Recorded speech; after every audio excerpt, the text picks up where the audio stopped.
Meskipun di beberapa trotoar itu udah banyak yang dilengkapi dengan building block untuk tunanetra, Ya. tetapi tuh masih banyak area yang masih nggak ramah sama penyandang disabilitas gitu loh. Iya. Nah, hal ini tuh kayak nggak sesuai sama amanat dari PP nomor 30 tahun 2021. Iya. Nah, yang menekankan pentingnya aksesibilitas dalam infrastruktur publik ini, jika kita ingin menciptakan kota yang inklusif, itu desain trotoarnya itu harus memperhatikan semua lapisan masyarakat gitu. Iya, jadi emang kita itu harus benar-benar teliti ya, Iya, walaupun benar cuma sekali. trotoar, tapi kita harus lebih tahu nih tentang mana nih yang baik dan yang enggak gitu ya. Apalagi kan buat masyarakat gitu kan. Iya, iya benar sekali, menarik sekali ya guys. Oke, kita akan beralih nih ke pembicara yang keempat yaitu Clara.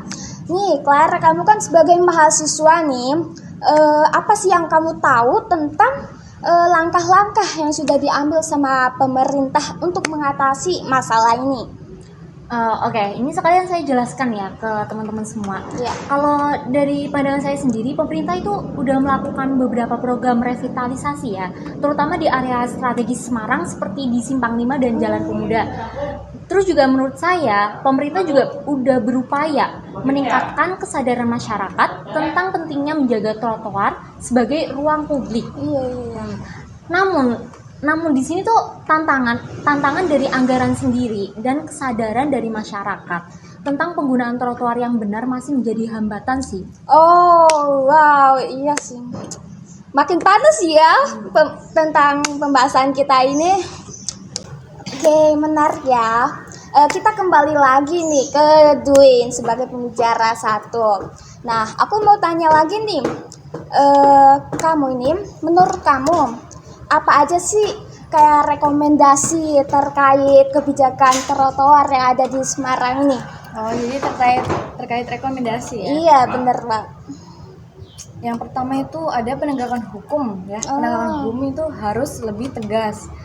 Terus pemerintah juga perlu revisi peraturan daerah agar sanksi terhadap pelanggaran seperti parkir liar di trotoar itu bisa menjadi jelas dan tegas. Iya. Jadi lebih tegas lagi gitu. Oke.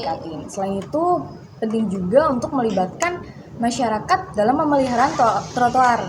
Iya. Masyarakat itu bisa dilibatkan dalam program seperti adopsi trotoar, di mana mereka bertanggung jawab untuk menjaga kebersihan dan ketertiban gitu.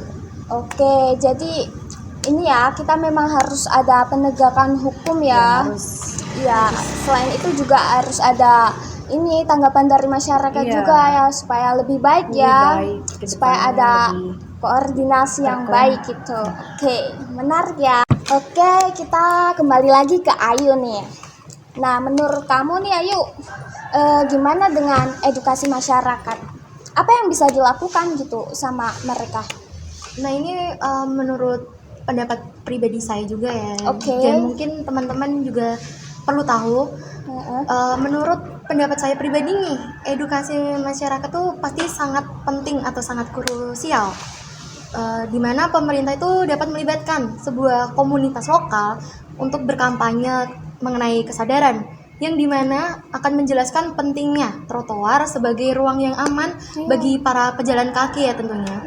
Nah, program-program ini terutama program edukasi bisa dimulai dari sejak di sekolah-sekolah dengan cara melibatkan anak-anak tentunya agar mereka tuh paham dan juga menyadari bahwa adanya hak-hak mereka sebagai pejalan kaki sejak dini, di usia dini tentunya atau sejak kecil seperti itu. Berarti edukasi masyarakat itu emang penting dan lebih baik tuh emang sejak dini ya. Berarti emang kita harus mengajarkan dari usia dini seperti itu. Iya. Oke, tadi kan kita ngomongin tentang edukasi masyarakat nih ya. Nah, dari kalian sendiri nih, ada nggak sih kayak pendekatan lain yang bisa diterapin nih dalam perencanaan trotoar ini?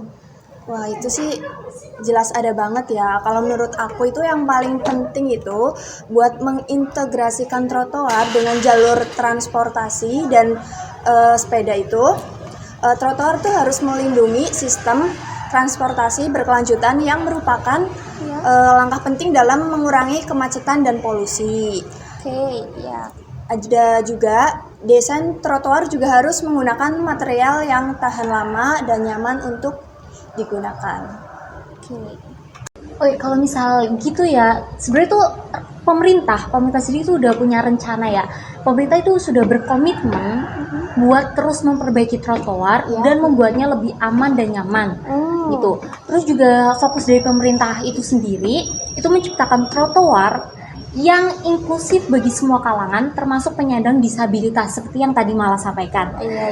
Terus juga pemerintah juga udah berupaya mengembangkan program pelatihan bagi petugas penegak hukum dan masyarakat agar lebih memahami pentingnya menjaga fungsi trotoar. Oke, iya. Ini juga sebenarnya aku juga mau nambahin ya. Oke, boleh. Kita sempat nyari narasumber. Iya. Gimana saya juga wawancarain salah satu pedagang kaki lima yang ada di UNES, di dekat UNES gitu.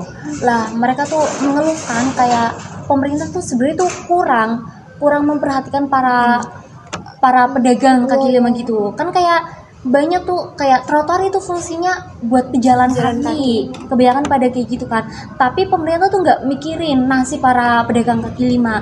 Harusnya tuh pemerintah juga bergerak nggak sih ngasih lahan atau tempat khusus gitu. Yang khusus buat pedagang. Buat para pedagang. Jadi kalau misalnya kita tiba-tiba kayak menegakkan hukum nggak boleh ini buat dagang gitu, khusus buat pejalan kaki, sebenarnya itu menurut aku juga salah karena pemerintah juga nggak ngasih haknya gitu buat para pedagang gitu. Harusnya kan pemerintah juga bergerak di sini buat menyediakan gitu loh lahan-lahan buat para pedagang kaki lima buat berjualan. Itu aja sih. Oke sih, benar juga ya. Oke, karena kita sudah di penghujung acara banget ya. Terima kasih ya untuk kalian semua yang udah datang di podcast kita kali ini ya. Nah, sebelum kita akhiri nih, mari kita rangkum rekomendasi kebijakan publik yang akan dibahas. Nah, yang pertama ini ada penegakan hukum yang lebih tegas.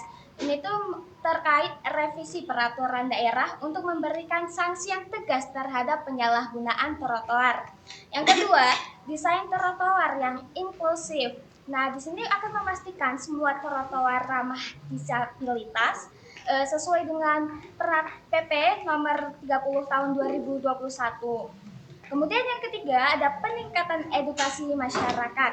Nah, di sini tuh seharusnya ada galakan kampanye kesadaran tentang pentingnya menjaga trotoar. Dan yang keempat, ada integrasi dan transportasi berkelanjutan mengenai pengembangan trotoar yang terhubung dengan jalur transportasi umum dan juga jalur sepeda. Oke, terima kasih untuk diskusi kita kali ini ya, yang sangat berbobot. Semoga diskusi kita ini bermanfaat buat kita, buat orang lain juga yang menonton podcast kita ini.